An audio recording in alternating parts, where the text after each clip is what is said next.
Hey, yo, it's me, Pops Van Marmalade, and you're watching the Comics-Related Madness Network. Uh-huh. So come get some. CromCon. CromCon.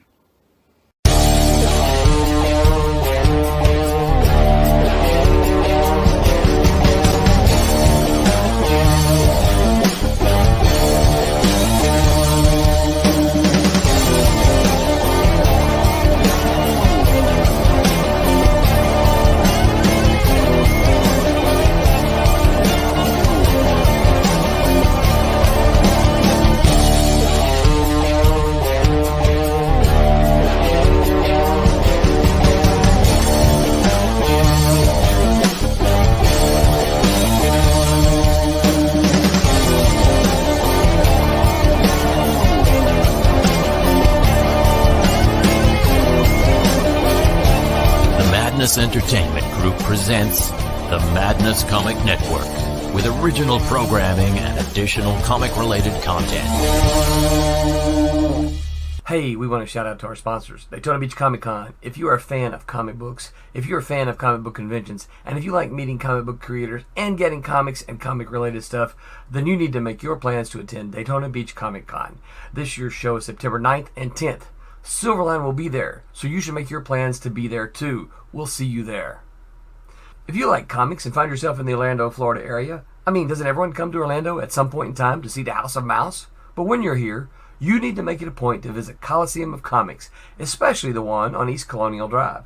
They carry Silverline comics, even a limited edition Coliseum of Comics version of our comics. So, when you go, be sure to ask for Silverline Comics and tell them we sent you. OCD stands for Orlando Collector Deviants. OCD, Steve and Trish, they're a family of geeks who promote geek things, particularly those around the Orlando, Florida area. They're big supporters of Silverline, and we think you should be supporters of theirs too. Go give them some love. If you are an independent comic book maker and you need to get your independent comics made, you need to look no further than Kablam Digital Printing. They print our books, and they do a bang-up job. They're not only trusted by Silverline, but many, many independent comic book makers. Head on over to kablam.com and see for yourself just how easy it is to have your comic printed by them. And tell them Silverline sent you. Hi, this is Tim TK, host of That Silverline Show on Tuesday. Join us at 11 p.m. Eastern, 8 p.m. Pacific every Tuesday night as we discuss pop culture and the joys of making comics. Hi, I'm Barb Kilber, co-host of Silverline's Wednesday Wham. Join us each Wednesday nights as we discuss comics, literature, movies, and anything else that may catch our attention. I'm Roland Mann, and I host Silverline's Silver Sunday. Join me every Sunday at 8 p.m. Eastern as we make mine Silverline.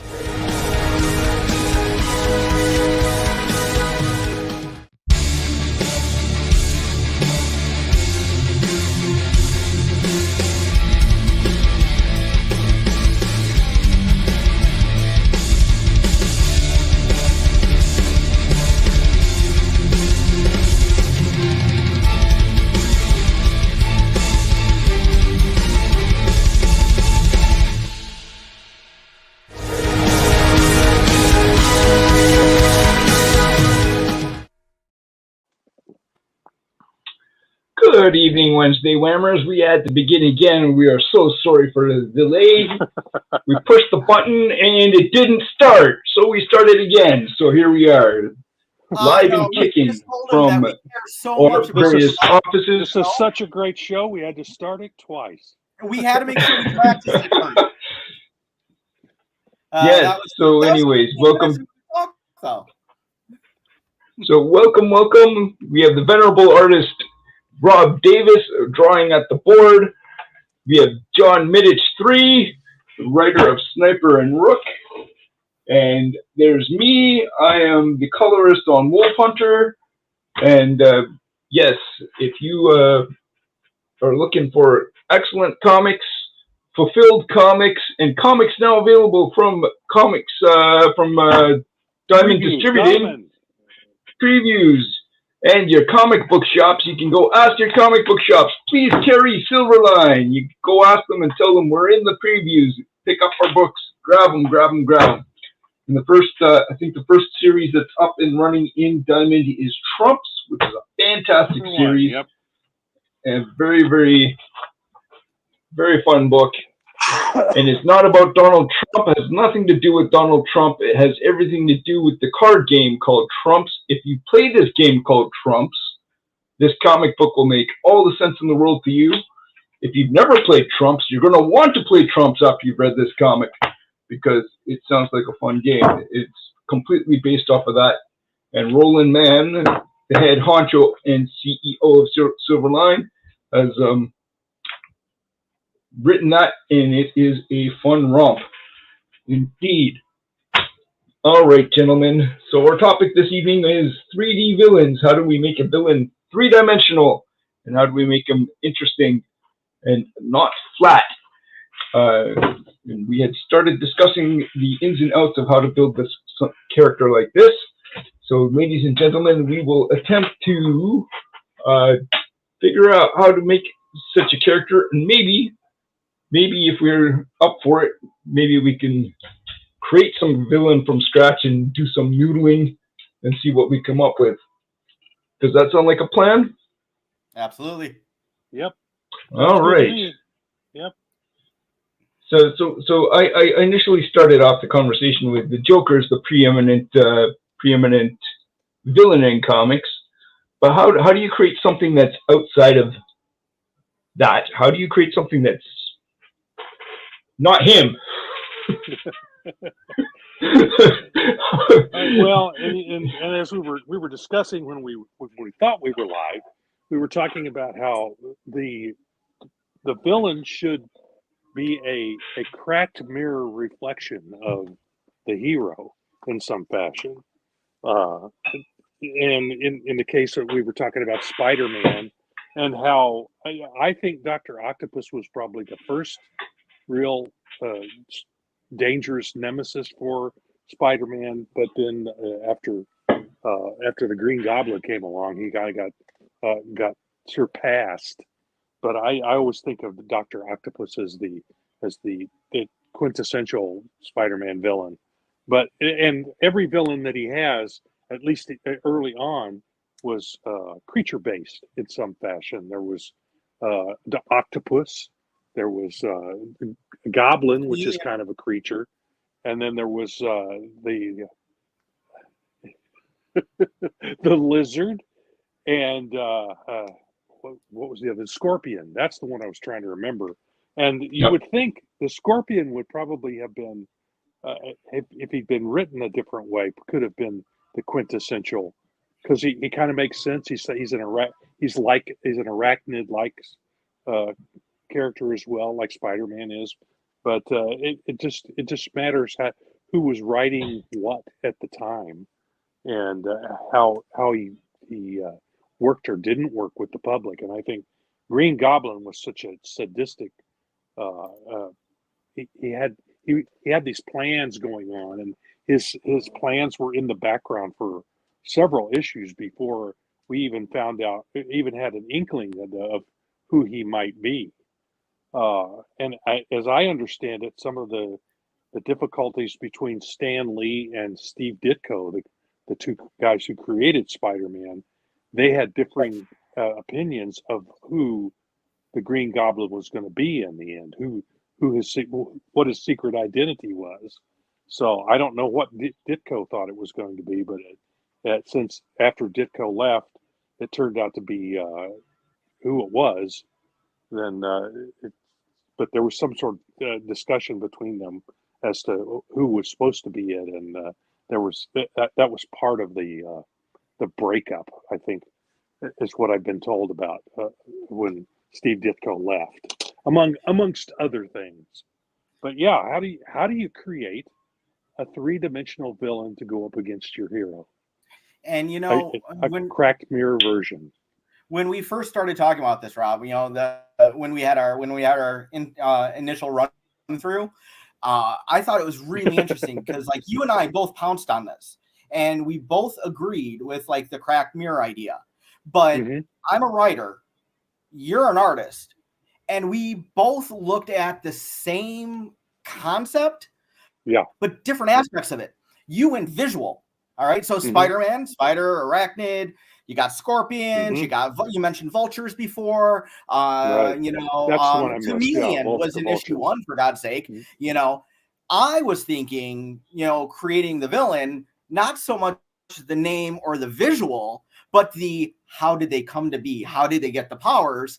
And those guys also had that, you know, so they not only had the cracked mirror of it being animal, insect-like, but Doc Ock, scientific experiment gone bad. Green Goblin, serum gone bad. Why was the Scorpion so pissed off? Because he was working for J. Jonah Jameson to try to bring Spider-Man in and couldn't get out of the suit. It got bonded to him. Rhino, pretty much the same thing. You know, we haven't brought up Rhino yet. So, you know, as you're looking at the visuals and seeing it, I'm looking at the storylines and seeing it. And I think the coolest thing I'm going to take away from tonight's conversation is that is the epitome of why comics are so awesome, because it's the fusion of art and writing and different perspectives that a team brings to the story. It's storytelling. It's storytelling. And I consider myself a storyteller. I'm a visual storyteller. I do better when I have someone who's more versed in the intricacies of writing, you know, figuring out foreshadowing and many of the things that I'm not even aware of with writing about structure and those sorts of things. But I do know how to tell a story visually. So if I get it between my visual storytelling and someone who's got a really good writing storytelling, it can that's the power of comic books, is the fusion of those two things, words and pictures. It doesn't work the same in film. It doesn't work the same in television, even though it seems like it should be similar, but it doesn't. It works differently in comics than it does in those visual mediums. And that's a topic probably for another broadcast or stream, is that we could talk about what is it about comics that's so different from other storytelling mediums. But that's it. You came at it from, even though we were saying the same thing about Cracked Mirror, I was coming at it visually. You were coming at it. How did this guy become the way he is? Why is he the villain? And that's kind of where I think what cracked him, you know. And I think that sometimes when creating a three-dimensional villain, I think sometimes that's where some things go awry, where there might be an awesome visual. Like, you know, somebody sketches out a character, looks badass. But if there's not a compelling reason for that person to become either a hero or a villain, you know, it's like, okay, an awesome design, but it's like a hollow suit on the inside. You know, so how do we make that, you know, how do we flesh that out, make them 3D? You know, what is the reason for them to be there to fight our hero? What is the motivation for us to put them in the story other than because it looks cool? Bless you. Yeah. Well, I've had a chest cold for a little over a week now. So excuse me because I'm going to cough every once in a while. But yeah, go ahead. Good. So bringing up Spider-Man's villains. So one that kind of comes to the forefront is the Green Goblin, not the Hobgoblin. Hobgoblin, kind of like a variation on Green Goblin, but so it's interesting though that the Green Goblin kind of comes to the forefront partly because he is more fleshed out than the other villains somewhat. So like what makes him stick out more than say Sandman or Rhino? Like Rhino looks cool, but like Green Goblin has staying power. Sandman is an interesting idea, but Green Goblin has staying power. So like what is it that what were the dimensional things that were added to him that makes him that's what makes him a true nemesis for Spider-Man. He is truly fully three-dimensional. Dr. Octopus, when he first showed up, was kind of two-dimensional. I mean, he had the fact that he used these extra arms to work with radioactive materials, which is that's an actual scientific thing that especially they did back then. So they had a machine like that, and he had dials on the front that he worked them with. But and so that got fused to his body, and it kind of cracked him, kind of like the movie Dr. Octopus did. But it's a little different, but it's similar. And so that's kind of three-dimensional. But then you get to the Green Goblin, who we dived into him really deep and got a lot more about what he was about. So that's the kind of character we're talking about making. And there's another reason, deep a 3D character. And the difference, and this is, in my humble opinion, why Goblin was the one as opposed to any of the other ones. The Goblin was not just shoved into Spider-Man's world. He wasn't just Spider-Man's nemesis. He became fused into Spider-Man and Peter Parker's lives. So, right. Because Rob, you were talking earlier during our pre-game show that, about you brought up Harry, his son, so not only did Green Goblin pose a threat, as he's throwing pumpkin bombs, but there was that on the edge of your seat anticipation going, oh crap, you got this madman who is in the same apartment visiting his son with our hero there, because the two were roommates for a little while. So you're like, okay, what's going to happen? So the connection, and that's done through writing, the connection between the hero and the villain, that was the distinguishing feature between for the Goblin, as opposed to the other ones that really kind of set him apart. And from that, he was ingrained into every part of Peter / Spidey's life. And that's where the huge threat came from. And, the worst thing that could happen to Spider-Man is somebody from his Peter Parker life gets hurt. And we know that's what happened to the most perfect girl in all of comicdom, Gwen Stacy, when Goblin offed her. So, yeah, I still think MJ was his girl, but okay. Well, that's at least you won't have to fight over the comic women that don't exist anyway. Personally, I was smitten with Gwen Stacy too. Yeah, me too. I thought, I kind of fell in love with her, but I think they didn't know quite where to take her, so they killed her off. But at the same time, that also deepened the relationship, the protagonist antagonist relationship between Spider-Man and Green Goblin. So at least for one issue before the Goblin died too. Sorry about spoilers from 1975, folks. Yeah.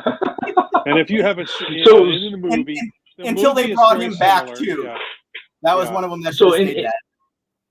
So in Spider-Man's case, for the Green Goblin, anyway, I guess one of the key things that adds a lot of dimension to the character is the fact that he actually has a personal relationship with the character outside of being Spider-Man. So in their human interactions, they actually know each other, and his best friend is the son, right? Or his good friend is the son. No, his best friend and roommate at some point. Yeah. Right. So Peter moved in with Harry. Yeah.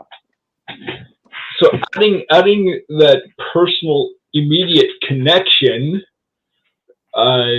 creates a lot of dimension immediately, and then starting to add motivations into that character as to who and what he is about.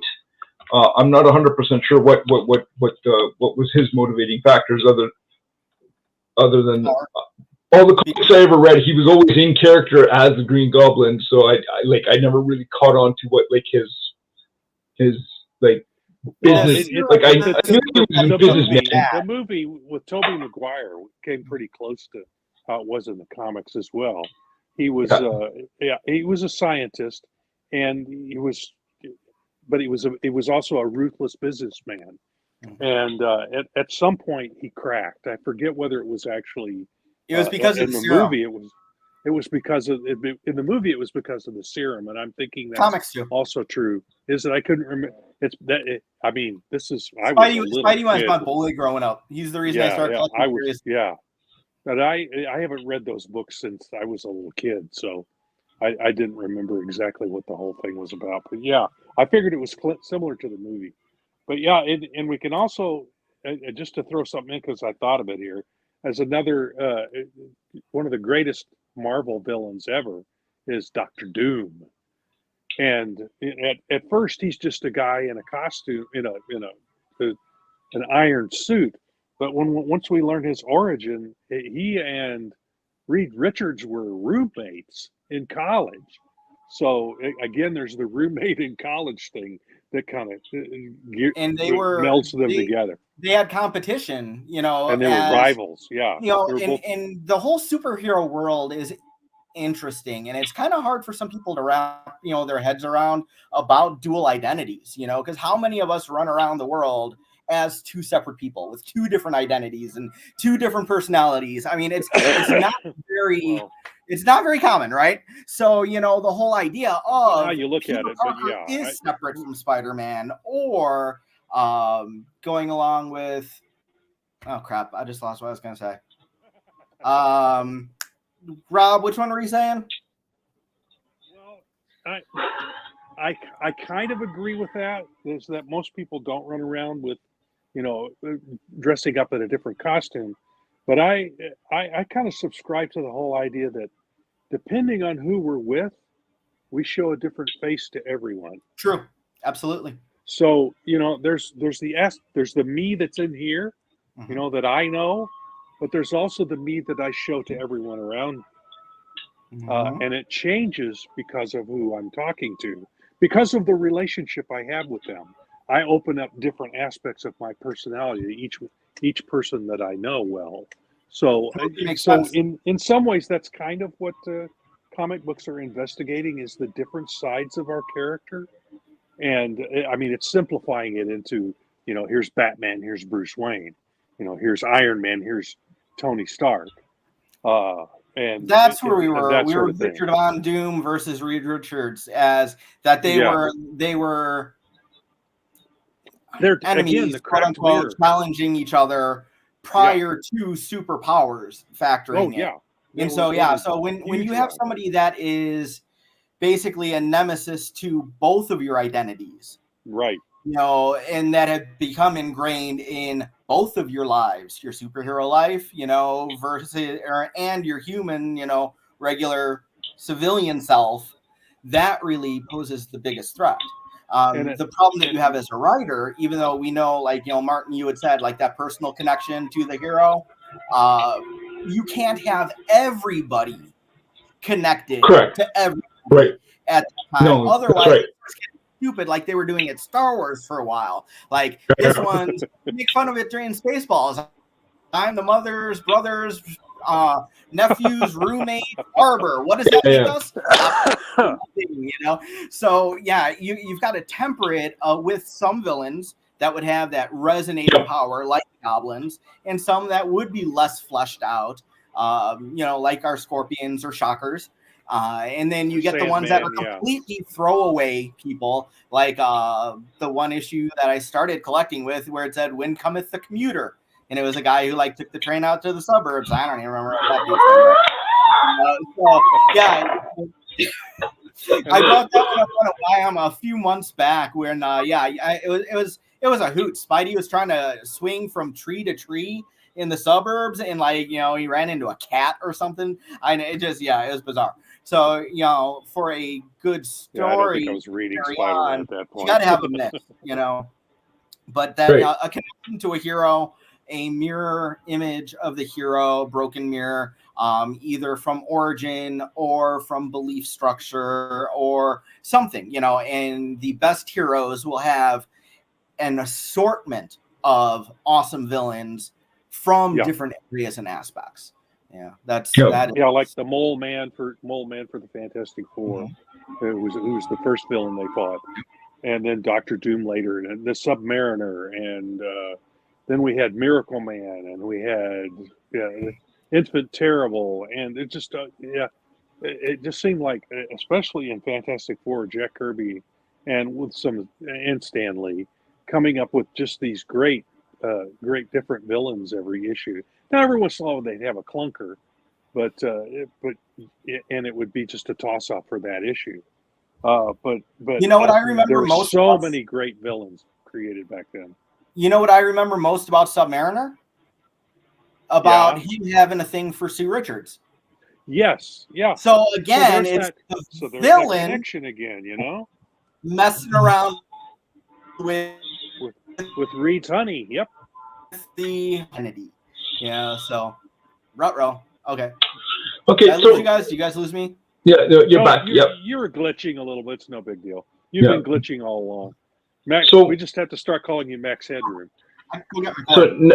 now, if we want to dive into, if we want to dive into the world of villains, I mean, Batman has the best, probably the best villains in all of comics, and Well, so what would distinguish how? Other than the fact that he has villains, like what distinguishes each villain from the other? Like what makes Penguin, other than the fact that he looks like a penguin, different than the Joker, different from the Two-Face? What is it, the motivations of these characters that kind of comes to the fore that differentiates each? Because their motivations are slightly different, yeah. Well, in the but 50s, they all generally steal. Yeah, well, in the 40s and 50s, you know, in the pre-Silver Age comics, especially, the Catwoman, and they played up this heavily in the Batman TV show. The villains would try to steal things that were aspects of their character. Like Catwoman would be going out and stealing statues from the Egyptian. The cat statues from Egyptian times that are very valuable, and the Penguin would be doing things associated with birds, and the Riddler would just be stealing stuff, and just so he could leave a riddle for Batman to solve. So it was those sorts of things, but it just depends. I think. Later in the 60s and 70s, we started developing these characters that had some character flaw that turned them into a villain.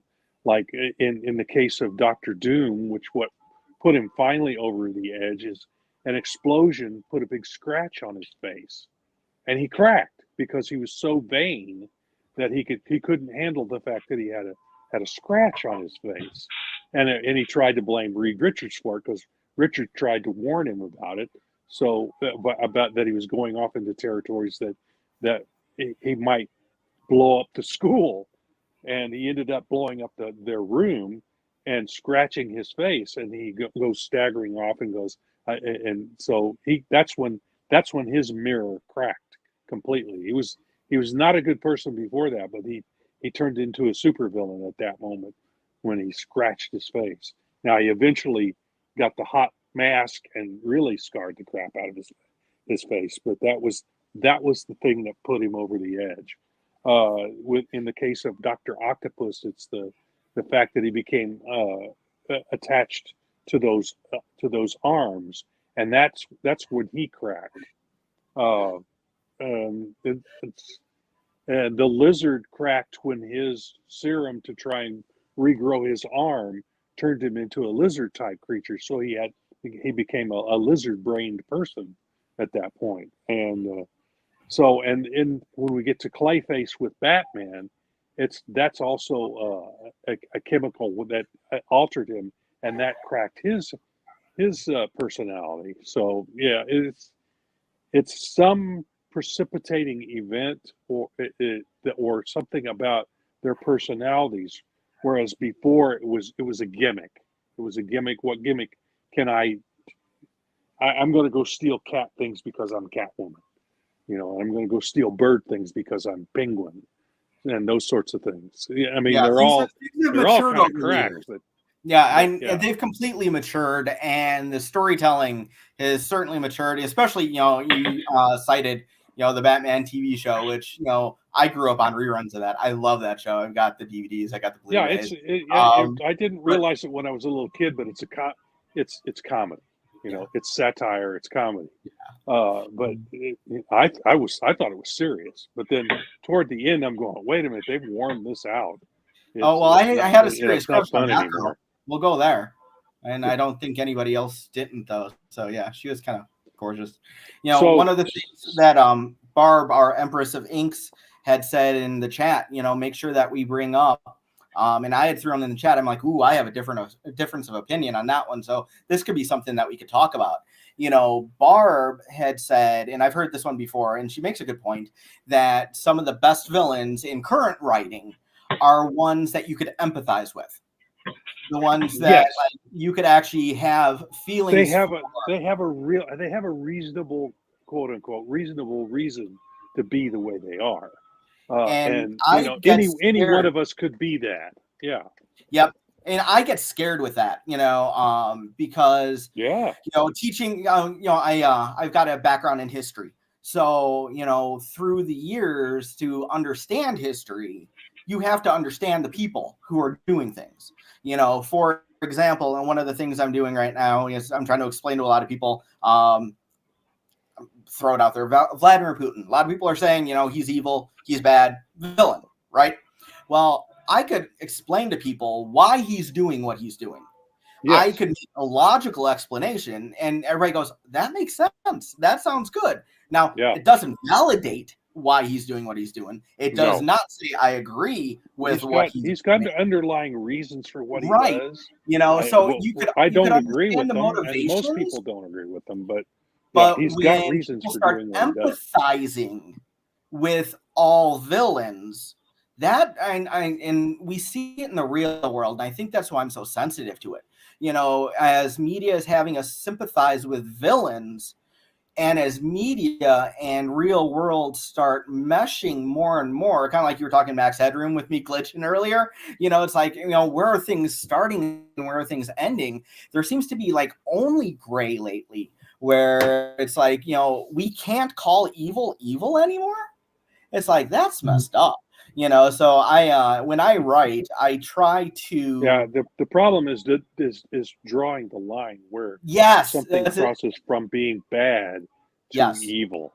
Yeah. At what point is it like, okay, now I was sympathetic with you until this, and once you're past that point, I can't go along with you anymore. Right. And, so can you ever empathize with the Joker? They made him empathetic. Killing Joke. But in the last movie where with Joaquin Phoenix played him, yes, you could right. In the comics, that he's a psychopath. No. But Batman: The Killing Joke with with Brian Bolandart, and I'm forgetting the writer. I apologize. I didn't much care for that, to be honest. He was a comedian that wasn't making money. He had a wife and a baby, and he's trying to make a living, and he fell in with like these bad guys who were all wearing this this red hood, red mask. Yeah, red and hood. He was, they said, okay, go on in and do this job, and he fell into that vat and went crazy. Mm-hmm. So it's like that one. Up to that point, you were empathizing with them. I mean, like, if any of us had a wife and a child and there's no money and there's no food, I think that some of us would be willing to break some laws to try to make sure that our family survives. I'm not going to go steal a TV, but, it's like maybe a loaf of bread. Okay, somebody can empathize with that. But when you start poisoning water supplies to kill people or deform them to have horrific, that's that line of demarcation we were talking about, Rob. Right there. It's like, pretty obvious. I can't follow you on that one, man. Too crazy. Yeah. So once the villain crosses a certain line into, and you understand what that character represents in all its totality, then you can no longer empathize with them. You have to go, okay, whoa, this is too far. Now, as as a foil, or as a warning, or as a cautionary tale, then they become a dimensional character in that level, and Yeah. they then inform you that, okay, this is wickedness and evilness in its entirety, and now you can kind of see the embodiment of it in the visualization, and you go, oh, okay, I understand that. I get it now. I stay away from this. So yeah. You know, there's something else that Barb had said in the chat, which ties in beautifully here too. You know, understanding the villain's motivation. You know, Yeah. understanding it, being able to explain it, you know, without justifying or, you know, agreeing is definitely a key. We talked about that point of demarcation. And, you know, as I was using like the example about different world leaders, most villains see themselves as the heroes in their own stories. Yes. And I read something on Facebook, you know, the repository of all good knowledge, right? But it made so much sense. And it really hit me. It said, you are the villain in somebody else's story. And I'm like, wow. You know, I've been teaching for 27 years. I'm sure that there's a few students out there that don't like me still. You know, anybody who's ever been through a breakup, you know, I'm sure that maybe there's somebody as an ex out there that goes, nope, bad guy, bad girl. You know, it's all about perspective. So even as we're talking here today, you know, when I brought up the example about world leaders, that's from my perspective of an American, you know, and somebody in that country might look at it differently. So yeah, perspective, you know, plays a lot into it too. So when you're writing, you also have to know your target audience and who you're reaching out to, you know, when you're creating your villains, to make sure that any empathy to a point, then to, you know, understanding but not agreeing, will resonate with that group, you know, that it would be something that they could connect to, you know, to have that emotional tie to make the villain, you know, somebody you care about or, you know, find interesting enough to want to keep reading about. Yeah. Martin, you look perplexed. No, it's just it's profound. It's particularly when you start talking about the morality of the characters and where good and evil lie. You can end up in very deep territory. Oh God, yeah. I'm trying to stay out of that.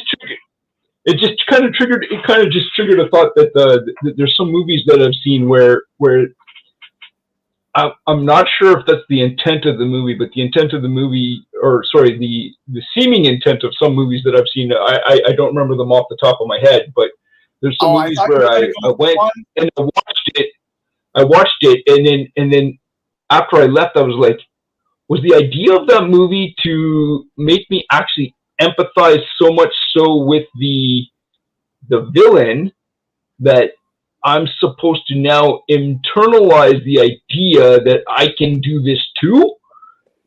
There's some movies that have left me with that feeling, like, oh, hang on a second, Matt, this is dangerous, because Did you ever see the movie? Did you ever see the movie Falling Down with Michael Douglas? Yes, I did. I saw that in the 90s, and it scared the living bejesus out of me. You know, he's just a dad, and like, I think he was separated from his wife. It was his daughter's birthday, wanted to see her. Traffic's backed up. Crappy day at work. He just kind of snaps, leaves his car on the expressway, goes walking off, wants to go and get money for a payphone, and the clerk won't give him money. You know, he won't break a bill. And then he goes off on the clerk and steals the clerk's club. Then he walks and he has his briefcase, and then some gangbangers come up to him, and he wasn't having it. And he started beating the crap out of them with the stick. And then now he has an Uzi, you know, and the day just progressed, you know, and because like life is just pissing on this guy, you know, and it's like, I was watching that. I'm like, oh, that's going to be me one day, you know? So it's like, now, you know, as Martin, as you're saying, you know, are we supposed to sympathize going, ooh, I could see me doing that?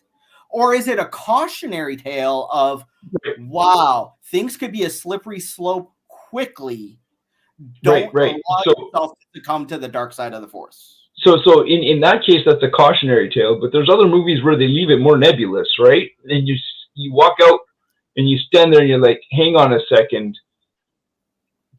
Did they just kind of tell me that I can do this too, or I can be this too, and I should be this? And that's kind of like, oh, okay, hang on. So I think that also means that we as writers or creators of comic books, when we create something like this, we have to take that responsibility seriously, because when developing such a character, and this is where the dimensions come in, right? You have to add in the elements that make the character human, but you also have to add in the elements that say, okay, whoa, this is too far, right? And make them realize that I never become like this. I think that's an important thing about making a three-dimensional character, is that you understand that could have easily have been me. If I had the pressures on me and I was in that particular situation, I could have become that. I think that's what you're feeling. That's the problem you're having, John, and I think that's the issue you're having, Martin, with those types of characters. I think the best films are the ones that make you pause and stop and think about things after you've walked out of the movie. They haunt you for at least 2 or 3 days afterwards. It's like, have you guys seen the movie American Beauty? Yes. I know of it. I've never seen it. Yeah, and it starts off with the main character. You're definitely sympathizing with him, but as you go into this, get deeper and deeper into the story, and he starts falling into this moral cesspool. He's being dragged in, and you're being dragged in with him. Good point, Jim. What you forget is, at the very beginning of the film, with the narration, he's narrating his story. He essentially tells you, this is the last week of my life. So, but you forget about that as you're going into the story. Then you get to the end, and I hope I'm not spoiling this for anybody, but he gets killed. It's 25 years ago plus. Yeah, it's safe. Yeah, it's long enough ago. It shouldn't. But if you haven't seen this movie, and I don't really think it spoils it all that much for you, because it's the journey through the story that's so important. But after I watched that movie in the theater, I thought about the issues in it for a week. They tumbled around in my head for a week. And that's a good film to me, is one that makes you stop and reevaluate your life and think about, that could have been me. How do I avoid becoming that? One of the things that I think we really need to look at is comics. Okay, like us in Silverline, right? None of us are independently wealthy from the comic books we do. Okay, when I was self-publishing, I lost money. I said, some people gamble their money away. Some people drink their money away. I print comic books. I comic book mine away. Yeah, that's a much better problem to have if you're asking me. But Marvel, the big two, they're in it for the money.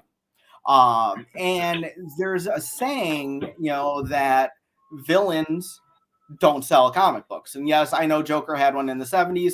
So if you take a look at most of the villains created in the no. Let's go with Venom. Yeah, because that's a problem. That's where I'm going with this. If you take a look, tell me a damn good villain over the last 30 years. They do not have the resonance that the old school guys do, because too many of them have been written in a way that they quickly turn into an anti-hero. So very Punisher-esque. So Venom, I was working in the comic stores at the time when they came out with Venom, Lethal Protector. Venom shouldn't be protecting anything except for his desire to eat Spider-Man's brain. Okay, it's like no. Don't push him out. He's supposed to be Venom. He's supposed to be awesome. So many of the villains these days are unmemorable because they're riding that line between good and bad, so we can put these anti-heroes in books and make money. One of the things that I loved, and I'm 99% sure that it was Liefeld with Deadpool when they were doing the information files in the back of some of the early X-Force books about Deadpool. Even there, because he was a mercenary, started off as a mercenary bad guy, came out to get Cable because he was working for some guy named Tolliver. And they even said in like the dossier that he was known to change sides in a battle, in the middle of a battle, if he got a better offer. To me, that was awesome. I thought that was great because that's like, he's not driven by ideology, he's driven by money. And so that's during the era of that's comic cool books stuff. So I really like professional that. wrestling. And I was like, okay, I'm 99% the villains were pretty two-dimensional for the most part. But yeah, but so that is an interesting concept, though. And they have gone through, and taken like Magneto. Magneto over the years has become much more relatable, as they delved into his Jewish ancestry and Auschwitz and the Holocaust.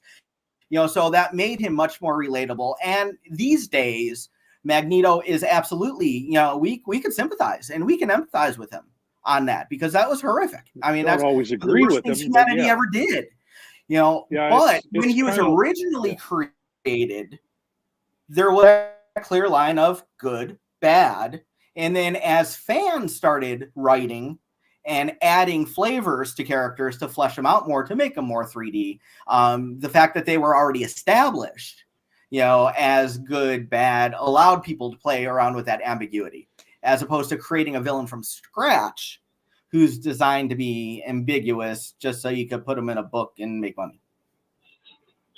So what do you need to add to a character to get beyond, like, he murders people and he steals, right? Like what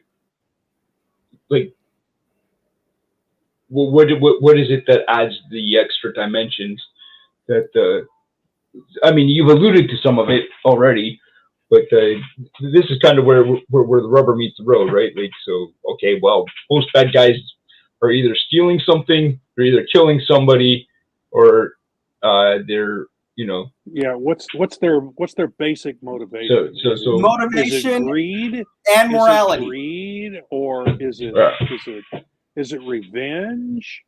Is it those are the two biggies: greed and revenge, or those who think that they're doing the right thing, for the betterment of humanity.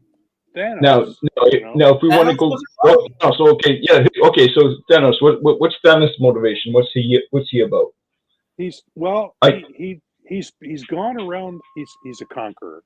He's gone around the universe, and he's seen that there are a lot of people who are starving and suffering in the universe, and he thinks the way to solve that is to eliminate half of the people that are in the universe, so those who are left can live better lives. That's Thanos. That's Thanos's, at least in the movies. That's his motivation. In the comic books, he was in love with death and was trying to impress by killing half the people in the universe. But I think the movie version works on a better level because you can empathize with why would you only want to kill half the universe instead of the entire universe if he's in love with death? Martin, think about it this way. Okay, that's it. Think about it this way, Martin. Okay, however much money you make an hour, okay? Think about your day job. All right. Sure. All right. And whatever industry any of us are in, there are other people in our industry. And as we have more supply and demand, as we have more supply of workers, the demand stays the same. There's a supply, so wages go down because they could pick.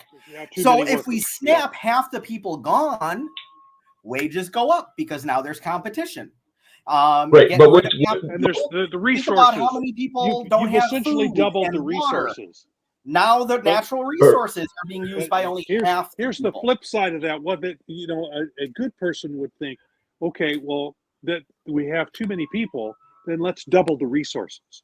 Yeah, that's what everybody was You've saying done afterwards. Like, that's the Thanos, flip just side. do that. Make every Yeah, planet twice as big. Make every sun twice as big, and just double everything. Let's double the resources instead of eliminating half the people. But the flaw for Thanos for me is like, well, what does he get out of it? Like, he kills half the universe. What does he get? That's exactly it. He sees himself as the hero because he's the savior. And the difference between there is one fundamental difference between snapping and making half go away and doubling resources. If anybody has ever been in a tight spot, and somebody else bails you out, you didn't necessarily learn your lesson. So if Thanos were to double everything, how long until we'd be here again? But with the blip, make half of them go away, indiscriminately. It was just random, supposedly. And so now people are going to remember what happened. And maybe, one of my favorite movies, Heathers, Christian Slater doing his best Jack Nicholson impression said, like, the extreme always seems to make an impression, So that's me doing a bad Christian Slater doing a bad Jack Nicholson, But yeah, so that's pretty extreme, maybe enough to get people to change their ways. And Thanos is thinking that he's helping the universe. He's helping people, and the people who remain will benefit from it. TV show. Do you guys remember Sliders? Came out in the mid-90s. Yeah. Jim, we'll come back to that. That's a good idea. If there's no life, there's no death. Balance. Luke talked to Rey about that in The Last Jedi. Extreme good, extreme bad, cold, hot, the whole thing. Between it all, you've got balance. And where was I going before that one? It's been a long day, brothers. I don't know, man. It's the Admiral. I lost track too. I thought I knew where you were going. Then you took a left turn. So yeah, I do that a lot. God. Well, now, So what makes a villain three-dimensional? So what makes them three-dimensional is that they have an understandable motivation. Yes. You can empathize with them to a certain extent. You can understand, so you understand where they're coming from. And you might not agree with them, but you would at least understand where they're coming from. And you can empathize to a degree until they hit that line. And generally they are as I said from the beginning, a cracked mirror version of the hero. So they're a reflection of the hero in some fashion. It doesn't necessarily mean that they're the exact opposite, but they're a cracked mirror reflection of the hero in the piece. So yeah. And then Rob, I'm gonna jump to the artist side now. Because now you're talking the writer side. I'm gonna go back to your side. I am. They have to look awesome. They have to have a cool they visual. Have to look cool, yeah. Because you can have like the most intriguing character, but with comic books being such a visual medium, they have to look cool. They have to. The design has to be sharp and on point. They have to be visually appealing. Something to drag you in. Manifestation of their power that way is awesome. Yeah. Because people don't. Because a lot of times they're just a plain looking guy, and then they wave their magic wand or whatever, and this awesome thing happens. So you've got that visually going on. It doesn't. And let's face it, not necessarily a costume or something, but something visually awesome about them. Yeah. Because comic books on the rack, people do not buy a brand new comic as they're looking through the rack going, oh, I perceive that one's going to have a great story inside. No, they get grabbed by the visual. So if the visual is there and then the underlying story is solid, that again goes back to the winning combination. Yeah, even a lot of times, especially back in the 50s and 60s early on, sometimes the story inside didn't match the cover at all. True. It's what grabbed you and got you to pick up the comic and look and see what was on the inside. So you had to have both aspects. You had to have something on the outside that would grab them visually and get them to look at it, and then you had to have a story inside that could be picked up fairly quickly by just looking at the first couple of pages and go, "Oh, this is interesting. I'm going to buy it." So I got to work with we don't have that aspect today because most people don't buy them off of as something. Oh, I'm walking through the dime store or through the drugstore and I see a spinner convenient rack. food store for me in junior high. It's an impulse buy. That's not an impulse buy anymore. You have to go to a comic book shop or go to an online store to look for the book that you want to buy. So it's a whole different aspect now than it used to be. There was I got to work with an amazing artist for Sniper and Rook Volume 1, Number 6, a gentleman named Rob. Phenomenal artist. Oh my God. The book is beautiful. And he shared with me his take on how he does covers because he said it was shared with him one time. And I'll pass it along to the internet. And it came from Rob Nicolakis up in Canada. Hey, Martin, you probably know him because you're in Canada too. You guys all know each other, right? Eh? Yeah. Oh, yeah. I love Canada.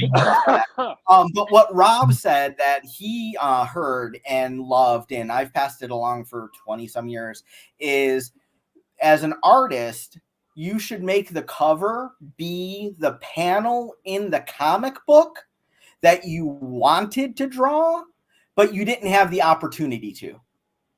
And I'm like, wow, that's brilliant. I mean, that is so cool. That's an interesting take, yeah.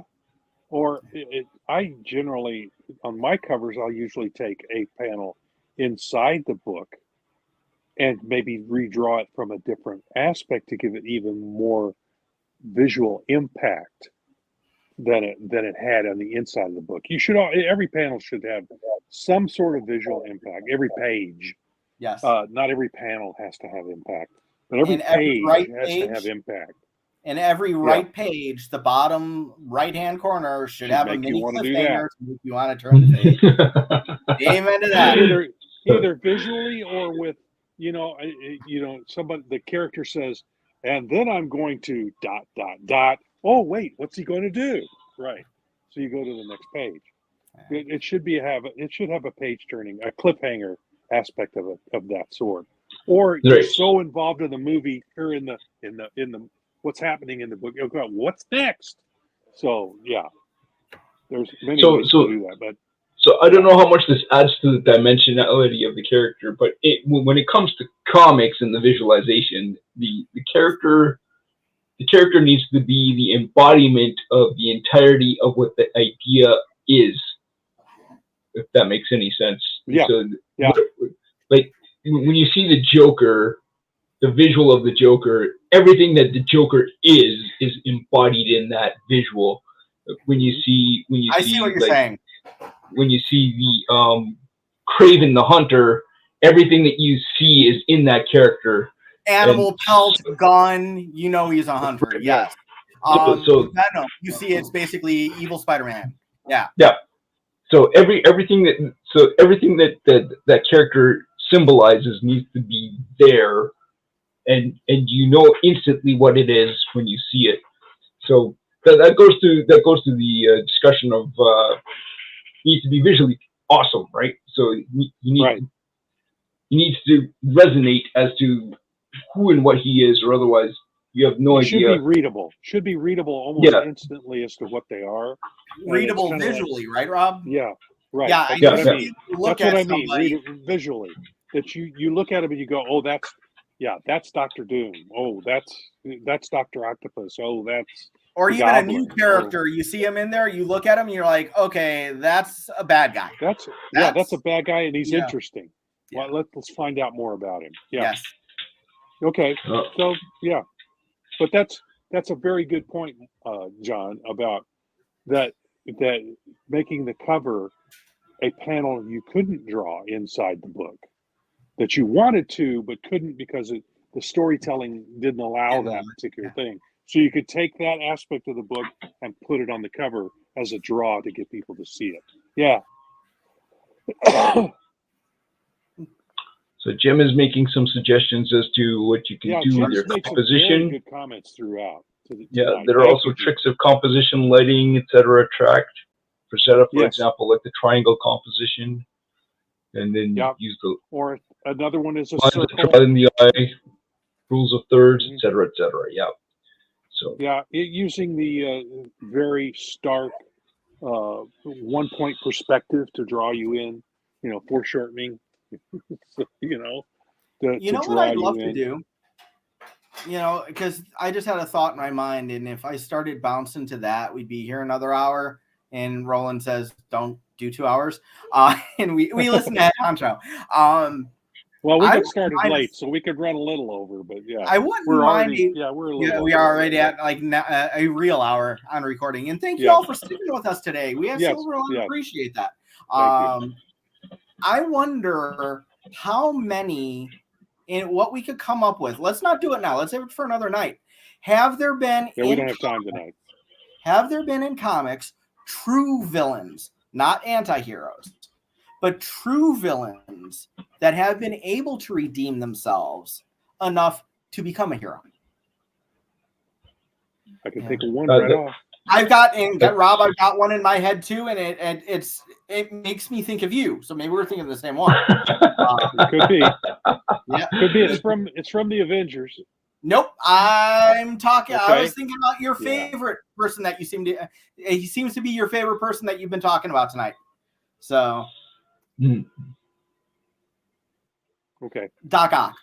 Doc Ock took over Peter Parker's body. In the movie. Yeah, in the movie. Oh, not in the movie. No. When he wound up taking over Peter Parker's body, because his body was dying. I missed that whole story. And then he became the superior Spider-Man to prove he could do it better. Yeah. But then he started going, "Oh shit, this is what this is really like." And started to understand and started becoming like a hero on the inside. So I would love to have a talk one time about reformed villains. Have any?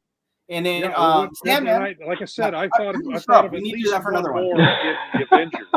And then do they have, and why?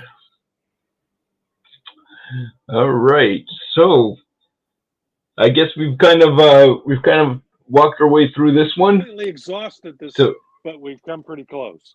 Yeah. So at least where we were going tonight. So. Yeah. So if you're going to make a character, you got to make him kind of cool. Make sure that he's embodied. The idea of what he is he or she is embodied in the entirety of the character.